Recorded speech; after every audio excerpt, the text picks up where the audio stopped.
Basic trigonometric ratio. Trigonometric ratio. तो trigonometric ratio क्या होता है इसके बारे में जानेंगे सबसे पहले। जैसे मान लीजिए कि आपके पास में एक कोई भी राइट एंगल ट्रायंगल है। Let's say there is any right angle triangle. इस तरीके से मान लो कि कोई भी राइट एंगल ट्रायंगल, एक ट्रायंगल मैं और भी बना देता हूँ। ये दो राइट एंगल ट्रायंगल हैं और इन राइट एंगल ट्रायंगल की अगर हम बात करें तो जैसे मान लो कि ट्रिग्नोमेट्रिक रेशियो हमें निकालने हैं, तो एक एंगल हमको पता होगा, ये मान लो थीटा एंगल है और यहाँ पर मान लो कि ये थीटा एंगल, ठीक है। सपोज ये 90 डिग्री होगा और इसमें जो सबसे बड़ी साइड होगी दैट इज हाइपोटेनस, और इस एंगल के सामने वाली साइड्स को बोलते हैं परपेंडिकुलर या लंब, और बची हुई साइड होगी बेस यानी कि आधार, ठीक है। और इसमें अगर देखें तो एंगल के सामने वाली साइड परपेंडिकुलर ये वाली हो जाएगी, ये बेस हो जाएगा, और हाइपोटेनस सबसे बड़ी साइड अगेन, ठीक है। तो 6 बेसिक ट्रिग्नोमेट्रिक रेशियो हैं, मैं आपको बता दूं कौन कौन सी। एक तो साइन होता है, दूसरा होता है कॉस, तीसरा होता है टैन। साइन थीटा की बात करेंगे, कॉस थीटा और टैन थीटा, और भी हैं, कॉट थीटा, फिर होता है सेक थीटा, और फिर होता है कॉसेक थीटा। कॉसेक थीटा, तो ये 6 ट्रिग्नोमेट्रिक रेशियो। साइन थीटा का मतलब क्या होता है? साइन थीटा का मतलब होता है सर परपेंडिकुलर अपान में हाइपोटेनस। परपेंडिकुलर अपान में हाइपोटेनस है तो वो साइन थीटा हो गया। कॉस थीटा का मतलब हो गया सर बेस अपान में हाइपोटेनस, बेस लिखेंगे ऊपर, नीचे हाइपोटेनस। और टेन थीटा का मतलब हो गया परपेंडिकुलर अपान में बेस, परपेंडिकुलर अपान में बेस, ठीक है। और कॉट थीटा टेन का उल्टा होता है यानी कि बेस अपान में परपेंडिकुलर। और सेक थीटा का मतलब हो गया हाइपोटेनस अपान में बेस, क्या हो गया, हाइपोटेनस अपान में बेस।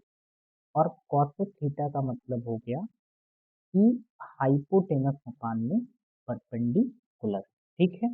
तो ये 6 आपके पास में ट्रिग्नोमेट्रिक रेशियो है, साइन, कॉस, टैन, कॉट, सेक, कॉसेक।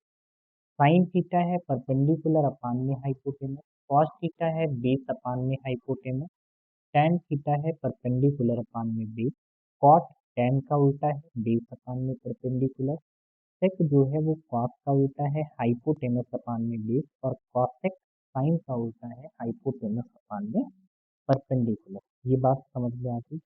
अब इसी से कुछ इंपॉर्टेंट बातें बनी हुई जो हम लोग डिस्कस कर ही लेते हैं यहाँ पे। जैसे कि जो कॉसेक थीटा है, कॉसेक थीटा, तो ये 1 अपान में साइन थीटा है ना। और यहीं से अगर हम इस साइन को इधर लिए चले जाएं तो साइन थीटा इंटू जो कॉसेक थीटा होगा, इसकी वैल्यू कितनी होगी, 1 होगी। क्लियर है ये बात। जैसे कि अगर हम आपसे बात करें कि सेक थीटा कितना होगा, तो ये 1 अपान में कॉस थीटा होगा। इसका मतलब ये हो गया कि cos theta into sec theta बराबर 1 होगा। और जैसे कि मान लो अगर मैं लिखूँ cot theta, suppose cot theta, तो ये कॉट किसका उल्टा होता है, आप बोलेंगे सर टैन का उल्टा होता है, डेफिनेटली। तो फिर ये tan theta into cot theta, इसकी वैल्यू कितनी हो जाएगी, 1 हो जाएगी। ये बात भी समझ में आ गई। अब हम कुछ अन्य फार्मूले भी देखते हैं। फॉर एग्जाम्पल कुछ अदर फार्मूलाज भी देखते हैं, जैसे कि मान लो हाँ, एक फार्मूला होता है, जैसे कि मान लो टैन थीटा, मैंने लिखा टैन थीटा। तो टैन थीटा जो है वो बराबर होता है किसके, साइन थीटा अपान में कॉस थीटा है।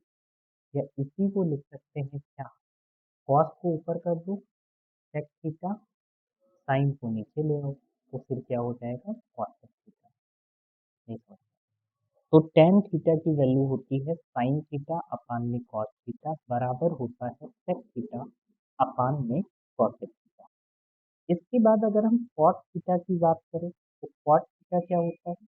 कॉट थीटा होता है सर कॉस थीटा अपान में साइन थीटा।